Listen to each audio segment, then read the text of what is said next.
Hello everyone. Preeti Prachi home kitchen में आप सभी का स्वागत है। आइए आज हम बनाते हैं डिफरेंट तरीके से मोदक। वैसे तो मोदक कई तरीके से बन सकता है, तो आज मैंने यहाँ पे सूजी का इस्तेमाल किया है। सूजी के जो ये मोदक होते हैं ना, वो भी बहुत टेस्टी होते हैं। तो आप इस तरह से बना के देखिएगा, बहुत ही स्वादिष्ट बनेंगे। तो इसके लिए सबसे पहले हम इसकी फीलिंग्स तैयार करनी है। तो फीलिंग्स तैयार करने के लिए हमने आज चीनी का इस्तेमाल किया है। वैसे तो ज़्यादातर गुड़ का इस्तेमाल होता है, पर मुझे इसमें आज जो थोड़ा सा डिफरेंट होता है उसमें हमने डाला है गुलाब की पंखुड़ी सुखा के। तो इसके लिए मैंने चीनी का इस्तेमाल किया है ताकि वो दिखे अच्छे से। और मैंने यहाँ पे नारियल के बुरादा आता है उसको हमने इस्तेमाल किया है। आप चाहे तो यहाँ पे कच्चे नारियल का इस्तेमाल भी कर सकते हो। कच्चे नारियल को अच्छी तरह से घिस के उसका एक ऐसा पाउडर जैसा बना लेना है, अच्छे से घिस लेना है उसको। और यहाँ पे मैंने किया है सूखे नारियल का, तो इसके अंदर डाल दिया है चिकनाहट के लिए 2 चम्मच घी और डाला है मैंने थोड़ा सा पानी। और चीनी के साथ इसको अच्छी तरह से आपको मथ लेना है। जैसे आटा गूंथते हैं ना, उस तरह से आपको हाथ से अच्छी तरह से, हाथ का ही इस्तेमाल करना है और इसको अच्छे से गूंथने हैं। मतलब इसको अच्छे से मिलाना पड़ेगा, नहीं तो आपके जो ये फीलिंग्स है ना वो बहुत अच्छे से रेडी नहीं होगा। तो इस तरह से आपको कम से कम 5 मिनट के लिए मिलाने हैं और उसके बाद आपको इसको चढ़ाना है गैस पे। और गैस पे भी इसको आपको चढ़ाने के बाद कम से कम, ये देखिए कैसी मुट्ठी बन रही है। तो इस तरह से ही आपको इसको मिलाना है कि इसका मुट्ठी बन जाए, मतलब इसमें मॉइस्चर भी आना चाहिए थोड़ा सा, और चीनी भी धीरे धीरे मेल्ट होता जाएगा। तो उसके बाद आपको गैस जलाना है और गैस जलाने के बाद आपको 10 मिनट तक पकाने पड़ेंगे।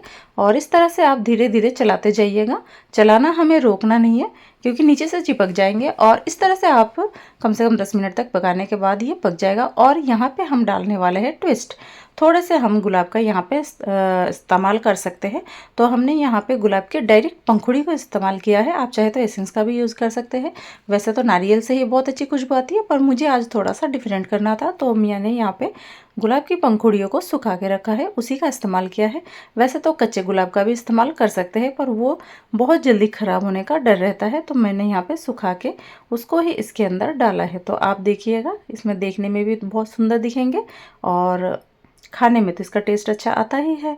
और यहाँ पे देखिए, ये सुखा के इस तरह से आप गुलाब का भी इस्तेमाल कर सकते हैं। और आपको पसंद नहीं है तो आप इसको स्किप भी कर सकते हो। मैंने इसीलिए यहाँ पे चीनी का इस्तेमाल किया था, ताकि ये गुलाब हमारे अच्छे से दिखे। तो इस तरह से फिर से हमें पका लेना है, जब तक कि इसके एक अच्छी सी धीमी धीमी सी खुशबू आएगी तब तक हमें इसको पका लेना है। ये देखिए, इसकी फीलिंग्स करीब करीब पक के तैयार हो गई है। फ्रेंड्स, आपको अगर इसमें थोड़ा सा टेस्ट और बढ़ाना है तो आप यहाँ पे मावे का भी इस्तेमाल कर सकते हो। मावा भी इसमें डाला जा सकता है, पर मुझे खाली नारियल का ही इस्तेमाल करना था। अब यहाँ पे हमारा फीलिंग्स तैयार है। अब हम यहाँ पे इसका डो तैयार करेंगे। तो इसके लिए आज मैंने सूजी का इस्तेमाल किया है। तो यहाँ पे देखिए, 1.5 कटोरी हमने पानी लिया है और उसको अच्छे से बॉयल कर लेना है। डालना है थोड़ा सा उसमें नमक, और उसके बाद हमें 1 कटोरी सूजी इसके अंदर डाल दिया है और उसको अच्छी तरह से इसको मिलाना है। और सेम आंच पे करके ही इसको 2 से 3 मिनट ज़्यादा से ज़्यादा इसको पकाना है और इसको कंटिन्यू चलाते जाना है। इस तरह से जैसे ही आपको लगेगा ये पूरा मिक्स हो चुका है पानी के साथ और इसका अच्छा एक डो फॉर्म सा लग रहा है, तो आप इसको बंद कर दीजिए गैस को। और इसको हमें कम से कम 10 मिनट तक ढक के छोड़ देना है, ताकि ये हल्का सा ठंडा भी हो जाएगा और जब तक ये इसमें मॉइस्चर सारी जगह से अच्छी तरह से एब्जॉर्ब हो जाएगा। तो हमको क्या करना है, यहाँ पे आटे जैसा ही गूँथना है। तो इसके लिए ये प्रोसेस बहुत ज़रूरी है। तो इसको ढक के रख दिया। अब ये देखिए, थोड़ा हल्का सा ठंडा हो चुका है, हालांकि ये पूरा ठंडा नहीं है, हल्का सा गर्म है। तो हमें इसको आटे की तरह गूँथना है। इसके लिए इसको क्या किया है, ऊपर से तेल स्प्रेड कर दिया है, नहीं तो आपके हाथ में डायरेक्टली चिपक जाएगा। हालांकि ये थोड़ा सा गर्म है तो हाथ में भी लग सकता है। आप चाहे तो यहाँ पे ग्लव्स का भी इस्तेमाल कर सकते हो, लेकिन मेरे हाथ में ये बहुत ज़्यादा नहीं गर्म लग रहा था, तो हाथ से काम चल रहा था। तो यहाँ पे आपको जैसे ही लगे कि हाथ में थोड़ा सा चिपकता जा रहा है, तो यहाँ पे आपको पानी नहीं डालना है, आपको डालना है थोड़ा सा तेल। तो उससे आपके हाथ में भी नहीं चिपकेंगे और आपका आटा भी बहुत अच्छे से लग जाएगा। इस तरह से आपका आटा जैसे ही तैयार हो जाएगा, तो ये देखिए बहुत अच्छा दिख रहा है। अब यहाँ पे जो गेहूं का आटा लगता है ना, बिल्कुल वैसा ही आटा लग जाएगा। और आपको इसको भी ढक के रख देना है 10 मिनट के लिए। उसके बाद हम इसको मोदक का शेप देने वाले हैं। तो ये बनने में बहुत टाइम नहीं लगता है और आपका इसका स्वाद का तो कोई जवाब ही नहीं है। तो इस तरह से बहुत ही टेस्टी बनेंगे। तो आप इस तरह से देखिए, मेरा आटा ये लग चुका है। अब इसको हम 10 मिनट के लिए ढक के छोड़ देंगे। अब यहाँ पे मैंने इसमें मोल्ड का इस्तेमाल किया है और मोल्ड को हमने क्या किया है, थोड़ा सा ऑयल लगा लिया है, नहीं तो ये नीचे से चिपक सकता है। तो इसके लिए ये देखिए ऑयल से स्प्रेड कर दिया है इसको अच्छे से।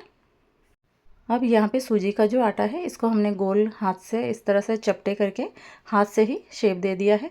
तो यहाँ पे मैंने क्या किया है, छोटे छोटे दो बना लिए हैं। आप चाहे तो यहाँ पे बेलन से भी बेल के एक अच्छा सा बड़ा सा इस तरह से रोटी जैसा बना लेना है और उसके ऊपर से रख के अंदर से फीलिंग्स डाल सकते हो। यहाँ पे मैंने हाथ से ही चपटा करके दोनों साइड में रख लिया है इस तरह से, और इसके अंदर हमें डाल देना है फीलिंग्स और इसको अच्छे से वो अंदर से फीलिंग्स को डाल देना है और इसको प्रेस कर लेना है। तो इस तरह से भी बन जाएगा। तो आपको जैसे भी कंफर्टेबल लगे आप इस तरह से बना सकते हो। कुल मिला के आपको मोदक का शेप देना है और ये साँचे में डाल के इस तरह से बहुत अच्छे से बन जाता है और सारे एक ही शेप में आते हैं, तो देखने में बहुत ही सुंदर लगते हैं। आप चाहे तो थोड़ा सा कलर का भी यूज़ कर सकते हो, फूड कलर जो होता है उसका भी इस्तेमाल हम कर सकते हैं। तो ये देखिए जो एक्स्ट्रा पार्ट होते हैं ना उसको हमें इस तरह से बाहर निकाल लेना है और जैसे ही ये बाहर निकाल लेंगे तो इसको ये देखिए इस तरह से आपको टाइटली प्रेस करना है और एक्स्ट्रा पार्ट को निकाल लेना है। बस इसको खोल लेना है। शुरू में तो मुझे भी नहीं समझ में आ रहा था कि कहाँ से इसको खोला जाए, लेकिन ये उल्टा साइड था। तो आपको देखिए सीधे जो साइड होता है ना दूसरे साइड में थोड़ा सा हल्का सा इस तरह से हम प्रेस करेंगे तो ये खुल जाएगा, आराम से निकल आता है बाहर। ये देखिए तो इस तरह से हमें मोदक को अलग अलग करके सारे इस तरह से बना लेने हैं, तैयार कर लेने हैं। और थोड़ा सा अनइवन लगता है तो हम प्रेस करके हाथ से भी इसको बढ़िया बना सकते हैं। ये देखिए कितना अच्छा शेप आ चुका है इसका।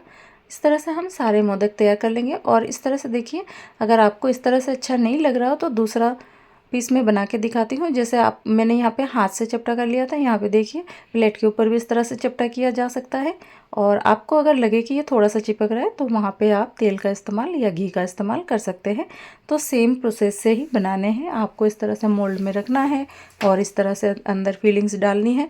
फ्रेंड्स इस तरह से बना के इसको आप स्टीम भी कर सकते हो और फ्राई भी कर सकते हो। हल्का सा घी रख के उसमें फ्राई भी किया जा सकता है। इसका टेस्ट बहुत ही अच्छे आते हैं।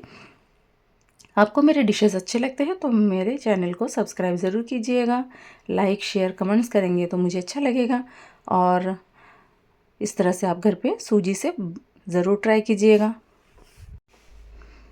ये देखिए मैंने 2-3 तरह जैसे मोल्ड में ही डाल के बनाया है, पर थोड़ा सा डिफरेंट वेज में बनाया है। तो देखिए इस तरह से बहुत इजीली ये निकल आता है। हल्का सा हमें प्रेस करना होता है और इसको हमें बाहर निकाल लेना होता है, तो ये बहुत अच्छे से बन जाता है। तो सारे इस तरह से हमें तैयार कर लेने हैं। और दूसरी तरफ क्या करना है, पानी चढ़ाना है भगोने में। कोई भी चीज़ में आपको स्टीम करना है तो इस तरह से जैसे ही उबल जाएगा तो उसके ऊपर हमें एक नेट रखना है, मतलब कोई जालीदार थाली हो कुछ भी, उसको रख के इस तरह से ऊपर स्टीम करना है सारे इसको रख के। और कम से कम 15 मिनट के लिए इसको, 15 मिनट में नहीं होगा 20 से 25 मिनट लगेंगे, तो आपको स्टीम कर लेना है। बस आपका मोदक बनके तैयार है। उस तरह से बनाइए, खाइए और भगवान को ज़रूर भोग लगाइएगा। तो देखिए मेरा मोदक बनके तैयार है और ये बहुत ही सॉफ्ट होते हैं। Bye bye friends.